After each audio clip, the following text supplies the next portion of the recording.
Hello students, तो अपने आज अवकलनीयता की बात करेंगे। इससे पहले हमने फंक्शन के सतत होने की बात की है, अब हम फंक्शन के अवकलनीय होने की बात करेंगे। अवकलनीय का जो मीनिंग है बेसिकली वो क्या आता है कि इसमें किसी भी चर राशि में किसी चर राशि के किसी और चर राशि के सापेक्ष जो परिवर्तन आता है उस परिवर्तन को हम अवकलन कहते हैं। तो पहले यहाँ पर हम क्या करें स्टूडेंट्स, अवकलनीयता यानी उसको जांच कर रहे हैं कि उस फलन का अवकलन हो सकता है या नहीं। उसको हम ज्ञात करने से पहले हम ये मतलब समझते हैं कि अवकलनीयता का जो बेसिक मीन है वो क्या मीनिंग है कि जो भी ग्राफ उसका बने उसके ऊपर अनंत बिंदु होंगे। उन अनंत बिंदुओं पर सभी बिंदुओं पर सिर्फ और सिर्फ एक ही स्पर्श रेखा बननी चाहिए, यानी अद्वितीय स्पर्श रेखा। अद्वितीय का मतलब है सिर्फ और सिर्फ एक स्पर्श रेखा आपकी बननी चाहिए। जैसे मैंने एक सिंपल सा वक्र ले लिया, ये वक्र हमारा क्या है, y = fx हमारा वक्र हो गया, यानी इस पर आपके पास अभी अनंत बिंदु हैं। इन बिंदुओं में आप कोई भी बिंदु ले लें, जैसे आप इस बिंदु पर भी लें तो यहाँ पर भी आपकी क्या है, एक स्पर्श रेखा होगी। ये बिंदु लें तो यहाँ पर भी आपकी क्या हो जाएगी, एक स्पर्श रेखा हो जाएगी। ऐसा आप कोई भी बिंदु ले लें। लेकिन हमारे पास कुछ ऐसे भी फलन होते हैं जिनके किसी बिंदु पर हमारी दो स्पर्श रेखाएं हो जाती हैं। जैसे एग्जांपल में हम लेते हैं स्टूडेंट मोड x, जो हमारा मापांक x होता है इसके हमारे पास दो मान होते हैं, एक तो +x होता है स्टूडेंट, दूसरा होता है हमारे पास fx - x। तो अगर +x है तो हमारी स्ट्रेट लाइन इधर बनेगी और -x है तो इस साइड, यानी जो हमारा मोड x का फलन होता है वो ग्राफ वो इस तरह से बनता है। इस ग्राफ में जैसे कि यहाँ पर क्या है, ये बिंदु दोनों का टकरा गया तो यहाँ पर आपकी क्या हो जाएंगी स्टूडेंट्स, दो या उससे अधिक स्पर्श रेखाएं बन जाएंगी। लेकिन हमें क्या करना है, अवकलनीय सिर्फ वहीं होता है जहां पर आपकी क्या हो, सिर्फ अद्वितीय स्पर्श रेखाएं, यानी सिर्फ एक ही स्पर्श रेखाएं होनी चाहिए। यानी आप और कहीं पर भी कोई बिंदु लें तो वहां पर भी क्या होगा, ये अवकलनीय होगा। लेकिन अगर x = 0 की बात करेंगे तो यह अवकलनीय नहीं होगा। अब जो इसका ज्योमेट्रिकल मीन आता है वो हमने क्या लिया हुआ है, ग्राफीय मीन क्या लिया हमने, हम एक और भी एग्जांपल ले सकते हैं। जैसे कि अगर हमारे पास कर्व इस तरह से हो तो जैसे यहां पर देखो, यहां पर ये एक दूसरे को कट कर रही है। इस कट पॉइंट पर यानी यहां पर जो भी बिंदु होगा इस बिंदु पर यह जो फंक्शन होगा वो क्या होगा, अवकलनीय नहीं होगा। बाकी सभी बिंदुओं पर आप क्या कर सकते हो, दो दो एक एक स्पर्श रेखा बना सकते हो। आपको सिर्फ ये ध्यान रखना है कि उसके ग्राफ में एक से ज्यादा स्पर्श रेखाएं नहीं बन सकती उस बिंदु पर। जिस बिंदु पर आपकी एक से ज्यादा स्पर्श रेखाएं बनेंगी स्टूडेंट्स, वो बिंदु क्या हो जाएगा आपका, उस बिंदु पर फलन अवकलनीय नहीं होगा।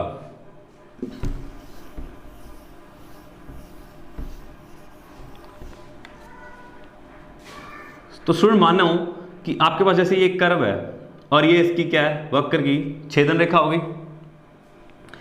अगर हम स्टूडेंट्स इस कर्व को यानी इस छेदन रेखा को यहां पर धीरे धीरे लेके आए इसी बिंदु पर वापस, तो ये क्या हो जाएगी स्टूडेंट्स, इस तरह से इसकी स्पर्श रेखा बन जाएगी। यानी एक स्पर्श रेखा तब बनती है अगर उसकी छेदन रेखा, जैसे ये बिंदु आपका A हो गया और स्टूडेंट्स ये आपका B हो गया, ये बिंदु धीरे धीरे यहां पर आकर क्या हो जाए, 0 हो जाए। यहीं पर आकर 0 हो जाए ना, या आप दोनों बिंदु इधर निकाल लो, यानी ये दोनों बिंदु इस टाइप से चलते जाएं, तब भी ये क्या हो जाएगा, स्पर्श रेखा बन जाएगा। अब कैसे स्टूडेंट्स, आप क्या करते हैं कि इस बिंदु को यानी ये बिंदु आपका धीरे धीरे 0 लेके आना है। तो हम अगर आपको यानी इस बिंदु के, ये आपने बिंदु ले लिया, जैसे ये यहां पर A बिंदु हो गया, तो इसके पास आप इस साइड जाएंगे और इस साइड, जैसे हमने लिमिट कंटिन्यूटी में किया है सतत के लिए, उसी तरह से करेंगे। इस तरफ आपका H और इस तरफ आपका H हो जाएगा। ये वापस हम मान यहां पर वापस आएंगे तो यहां पर इस बिंदु आ जाएगा और यहां पर ये क्या हो जाएगी, स्पर्श रेखा बन जाएगी। तो इसमें आपके पास लेफ्ट हैंड डेरिवेटिव और राइट हैंड डेरिवेटिव आएगा। आपने स्टूडेंट्स प्रीवियस क्लास में f dash x is equal to limit x tends to a f x minus F A upon में एक्स माइनस ए, ये पढ़ा है। ये क्या होता है, हमारा प्रथम सिद्धांत से अवकलन था, इसी के बेस पर हमारे ये दोनों फॉर्मूले बनते हैं, लेफ्ट हैंड डेरिवेटिव और राइट हैंड।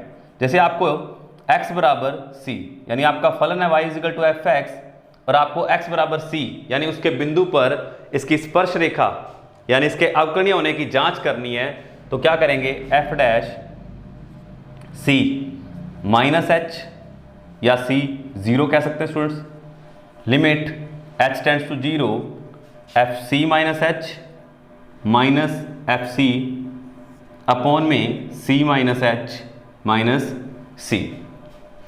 ये देखो स्टूडेंट्स, आपका ऐसे फॉर्मूले से है, x आपका क्या है, c minus zero, C minus H, C minus H, यानी ये x की वैल्यू है c माइनस एच, ये c से c स्टूडेंट्स क्या हो जाएगा, कैंसिल आउट हो जाएगा, तो आपके पास limit h tends to zero F C minus H F C upon में माइनस एच।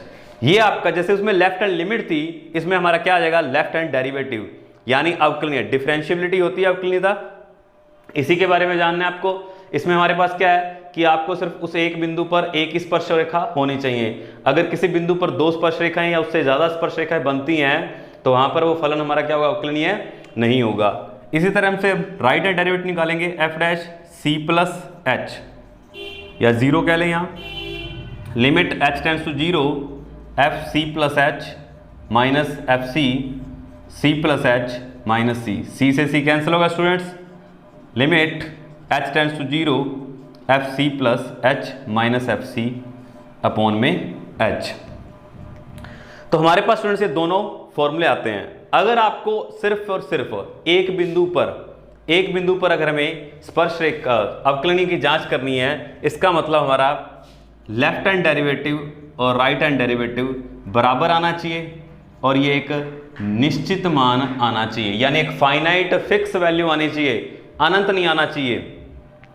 अगर ये दोनों बराबर हैं तो फलन अवकलनीय है, अगर ये दोनों बराबर नहीं है या हमारा मान अनंत आ रहा है तो भी क्या ये अवकलनीय नहीं है। यानी सिर्फ एक ही केस है, क्या ये दोनों बराबर आने चाहिए और इसका मान क्या आना चाहिए, फाइनाइट आना चाहिए, एक निश्चित मान आना चाहिए।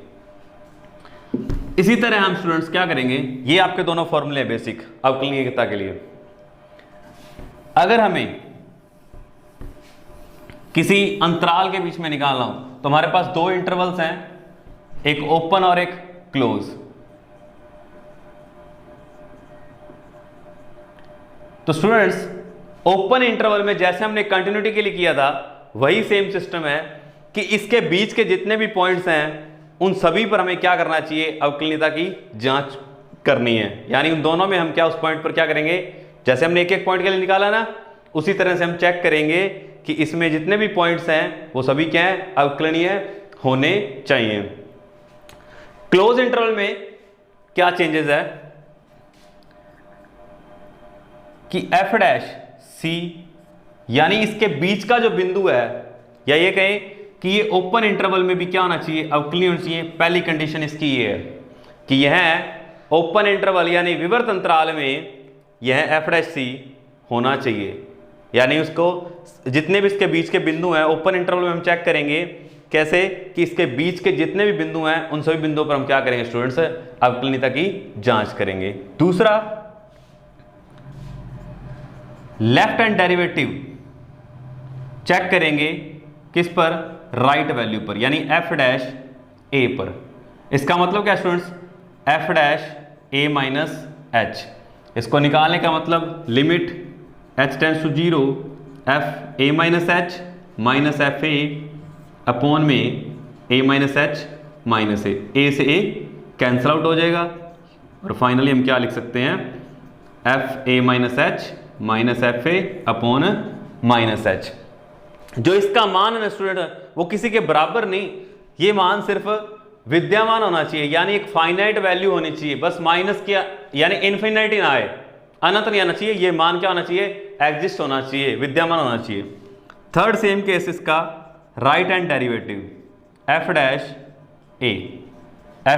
ए plus H limit h tends to zero F A plus H minus F A upon में एच। इसका भी मान स्टूडेंट क्या आना चाहिए, एक निश्चित मान आना चाहिए।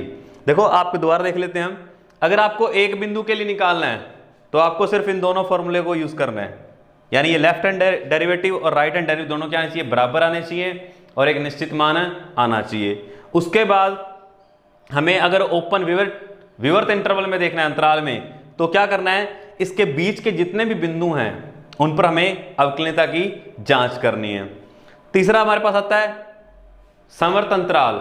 इसमें हम क्या करेंगे स्टूडेंट, पहले हम इसको विवर्त अंतराल में देखेंगे कि विवर्त अंतराल में सब अवकलनीय है क्या नहीं।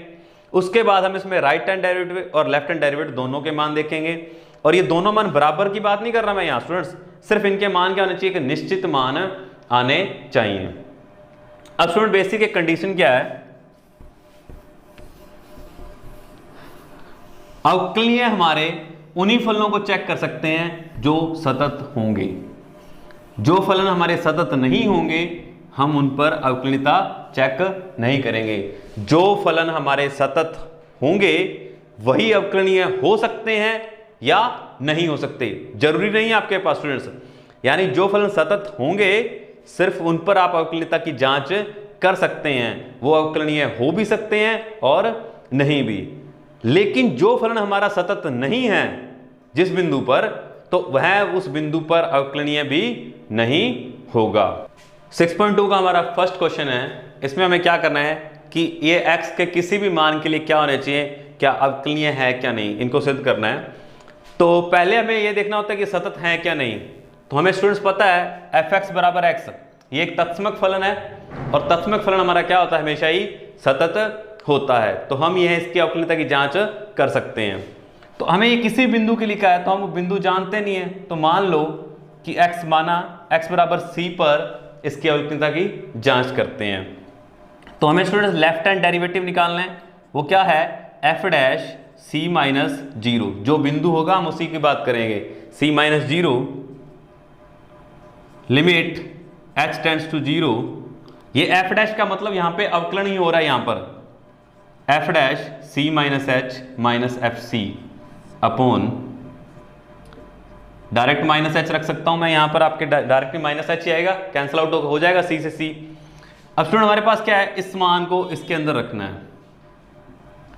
तो x की जगह आपको क्या दिख रहा है, अभी c माइनस एच दिख रहा है, तो x की जगह हम क्या रखेंगे, c माइनस एच रख देंगे। Limit h tends to 0 c minus h minus, अब आपको स्टूडेंट x की जगह क्या दिख रहा है, c, तो हम x की जगह c रखेंगे माइनस c अपॉन में माइनस h, c से स्टूडेंट कैंसिल हो गया c। Limit h tends to 0 minus h upon minus H, ये भी कैंसिल आउट होकर क्या आ गया स्टूडेंट्स, 1 आ गया। इसी तरह से हम राइट हैंड डेरिवेटिव निकालेंगे, f dash c plus 0 limit h tends to 0 f dash f c plus h minus F C upon में प्लस h। क्या चेंज है, सिर्फ प्लस h और माइनस h का, लेफ्ट हैंड में माइनस h आएगा, right hand में plus h। तो x की जगह ये मान रखेंगे c plus h minus c upon में प्लस h, c से c cancel student, limit h tends to 0 h upon में h, ये भी कैंसिल आउट होकर क्या आ गया, 1 आ गया। तो स्टूडेंट हमारी LHD और RH बराबर है और यह एक निश्चित मान है, अतः हमारा फलन क्या होगा, x किसी भी बिंदु के, x के किसी भी बिंदु के लिए क्या होगा, हमेशा सतत रहेगा। सिर्फ ये तथ्यमक फलन की बात की है। अब हम अचर फलन f(x) बराबर c, यानी कोई मान ही नहीं इसमें, ये क्या होता है, हमारा अचर फलन होता है। और हम जानते हैं स्टूडेंट्स कि अचर फलन भी हमारे क्या होते हैं, हमेशा सतत होते हैं। तो हम इसको भी इसी तरह से जांच करेंगे। लेफ्ट हैंड डेरिवेटिव, ये भी हम x बराबर किसी बिंदु के लिए जांच करना है, तो c ले लें, अगर आपको c उसके अंदर ऑलरेडी तो आप a ले लें, आपको कंफ्यूजन नहीं होना चाहिए। f dash a minus 0 limit h tends to 0 f a minus h minus F A upon में माइनस h। तो स्टूडेंट्स आपको बेसिकली बता दिया कि f(x) बराबर c है। तो देखो x कुछ भी हो, आना किसने है, c नहीं आना है, क्योंकि कांस्टेंट है। जब x ही नहीं है तो x का मान कहाँ रखेंगे, यहां भी c minus c, c minus c 0 आ गया स्टूडेंट्स, तो ये 0 आ गया। 0 अपॉन एच, जीरो ही होता है स्टूडेंट्स। अब राइट हैंड डेरिवेटिव निकालेंगे, a plus zero, limit h tends to zero, F A plus H minus F A upon में h। तो यहां भी स्टूडेंट हमें एफ ए प्लस एच है, देखो x का मान कुछ भी हो सिर्फ आएगा क्या, अचर पद यानी c, माइनस यहां भी c अपॉन में h, तो ये भी क्या आ गया स्टूडेंट है, जीरो। तो हमारी लेफ्ट हैंड डेरिवेटिव और राइट हैंड डेरिवेटिव दोनों क्या है, बराबर हैं। अतः ये x के किसी भी मान के लिए फलन क्या होगा, अवकलनीय होगा। थर्ड क्वेश्चन स्टूडेंट्स, fx बराबर ex, तो ex हमारा घातांकीय फलन है, ये भी x के किसी भी मान के लिए हमारा स्टूडेंट्स क्या होता है, सतत फलन सतत होता है। तो ये अवकलनीय की जांच कर लेते हैं, किसी बिंदु पर x बिंदु, x वो बिंदु हमने क्या ले लिया, मान लिया कि a आपकी कोई भी वैल्यू हो सकती है। Left hand derivative f dash a minus zero, limit h tends to zero, F A plus h, sorry a minus h minus F A upon में माइनस एच। तो x की जगह में a माइनस एच रखना है, limit h tends to zero, e की power a minus h minus x की जगह स्टूडेंट हमें क्या रखना है, a रखना है, अपॉन में minus h, limit h tends to zero. ये देखें स्टूडेंट हमारा क्या होता है, आधार अलग अलग हो जाता है, यानी घातें जुड़ जाती हैं, तो हम उनको अलग अलग भी कर सकते हैं, e की पावर a डॉट e की पावर माइनस एच। देखो आधार समान है तो घातें जुड़ जाती हैं, गुणा में होती हैं, तो अब हमने इनको अलग अलग कर लिया, माइनस e की पावर a अपॉन में माइनस एच। e की पावर माइनस a क्या है, e की पावर a स्टूडेंट्स क्या हो जाएगा, कॉमन आ जाएगा, क्या रह गया, e की power minus h minus one upon में माइनस एच। तो हमने ये स्टैंडर्ड रिजल्ट में पढ़ा था स्टूडेंट्स मानक हलों में कि limit x tends to zero, x tends to zero, e की power x minus one upon में x इज इक्वल टू हमारा क्या होता है स्टूडेंट्स, वन होता है। तो हम डायरेक्ट इसका मान क्या रखते हैं, यहाँ पे माइनस एच है, माइनस से कोई फर्क नहीं पड़ेगा, तो हम यहाँ पर डायरेक्ट इसका मान क्या लिखते हैं स्टूडेंट, वन। और वन का जब हम, ये अचर राशि है, जब इसमें h नहीं है तो ये हमारे लिए अचर राशि हुई ना, तो ये क्या आ जाएगी, सिर्फ ई ए, इसका मान तो स्टूडेंट हमारे पास क्या आ गया, वन आ चुका है। ऐसे ही हम स्टूडेंट राइट हैंड डेरिवेटिव निकालेंगे, F dash A plus zero, limit h tends to zero, F A plus H minus F A upon में plus H, limit h tends to zero. तो a प्लस एच हम उसमें x का मान जगह रख देंगे, a plus H minus E की पावर a अपॉन में h। यहाँ भी स्टूडेंट हम क्या करेंगे, e की पावर a कॉमन ले लेंगे, देखो ये अलग अलग हो जाएगा फिर से जैसे यहाँ हुआ है, तो e की power h minus one upon में h, तो ये हमारा क्या रह जाएगा स्टूडेंट्स, वन रह जाएगा, तो e की पावर a। तो यहाँ भी हमारे पास स्टूडेंट्स क्या है, LHD और RHD क्या है, बराबर है। अतः x के किसी भी मान के लिए फलन क्या होगा, अवकलनीय होगा। तो हमने वो बिंदु x बराबर a ले रखा है, तो हम उस पर निकालेंगे right hand, left hand derivative, f dash a minus zero, limit h tends to zero, f a minus h minus F A upon में स्टूडेंट्स माइनस एच। तो x की जगह में स्टूडेंट्स क्या रखना है, a माइनस एच, फलन हमारा क्या है, साइन x है, limit h tends to zero, sine a minus h minus sine a upon में माइनस एच। तो स्टूडेंट्स हमारे पास एक आइडेंटिटी है जो आपने लास्ट ईयर पढ़ी थी, sine a minus sine b is equal to two cos a minus b upon two sine a plus a minus b upon two. ये आइडेंटिटी आपने लास्ट ईयर पढ़ी स्टूडेंट्स, इसका हम यहां इस्तेमाल करेंगे। तो क्या हो जाएगा students, limit h tends to zero two cos a minus h plus a upon two sine a minus h minus a upon two, upon में स्टूडेंट्स क्या है इसके, minus h. Limit h tends to 0 two cos a और a 2a हो गए students, 2a minus h upon में 2। यहाँ क्या रहेगा स्टूडेंट, साइन a से कट गया माइनस h अपॉन 2 अपॉन में क्या आ गया स्टूडेंट्स, माइनस h है। देखो आपको पता है कि साइन में से माइनस क्या होता है, बार आ जाता है। साइन और टेन में से हमारा माइनस बार आ सकता है और कोस हमारा माइनस क्या करता है, अंदर ही खत्म कर लेता है। तो इसमें से हम स्टूडेंट माइनस बार लेंगे, उस माइनस को हम यहाँ पे इससे कैंसिल आउट कर देंगे। तो हमारे पास स्टूडेंट्स क्या रह गया, limit h tends to 0 two cos, इसे a माइनस h बाई 2 लिख देंगे, दोनों के अलग अलग भाग में दे देंगे, साइन h बाई 2 अपॉन में h। अब स्टूडेंट हमारे पास एक आइडेंटिटी और थी मानक हल, limit x tends to 0 sine x upon में x इज इक्वल टू हमारे पास 1 होता है। तो हमें सिर्फ ये कोण बराबर करना है। तो इसके अकॉर्डिंग क्या है, हमारे पास h बटा 2 है, तो 2 का यहाँ भाग करेंगे और 2 का यहाँ क्या करेंगे, गुणा। तो स्टूडेंट्स हमारे पास ये रिजल्ट है।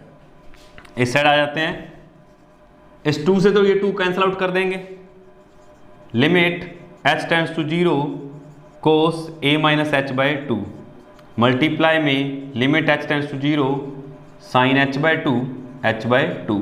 यानी हमने दोनों की लिमिट क्या कर दी, अलग अलग कर दी। मल्टीप्लाई में, डिवाइड में, भाग में, एडिशन में, जोड़ते हैं, घटाव में, सभी में हम लिमिट क्या कर सकते हैं स्टूडेंट्स, अलग अलग कर सकते हैं। तो ये मान हमारा क्या आ जाएगा स्टूडेंट्स, 1 आ जाएगा।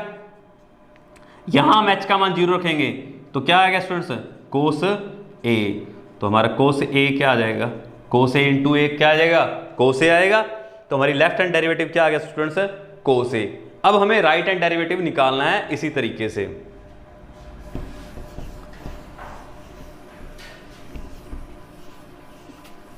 तो स्टूडेंट्स हमारा राइट हैंड डेरिवेटिव क्या होगा, f dash a plus h limit h tends to 0 f a plus h minus F A upon में h।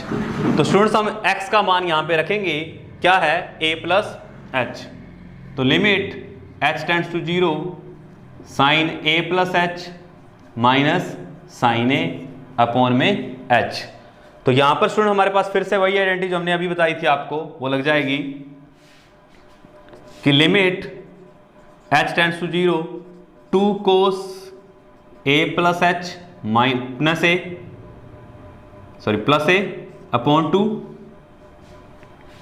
Sign a plus h minus a upon 2 upon में student हमारे पास क्या आ जाएगा, h।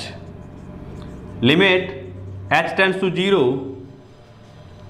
2 कोस, देखो स्टूडेंट हम इसके जैसा सेम बनाएंगे, चलो आगे स्टेप में देख लेते हैं। 2a plus h upon 2 sine a से एक कैंसिल आउट हो गया, h अपॉन 2 अपॉन में h। Limit h tends to 0। याद है स्टूडेंट्स, इसको अलग अलग डिवाइड कर देंगे। 2 पहले इसको सेट कर लेते हैं, h अपॉन 2 है तो 2 से डिवाइड कर दिया और 2 से गुना, इस 2 से ये 2 कैंसिल आउट हो गया। तो cos a plus h by 2 limit h tends to 0 sine h upon 2 और h अपॉन 2। तो ये क्या आ गया स्टूडेंट, हमारे पास 1 आ जाएगा।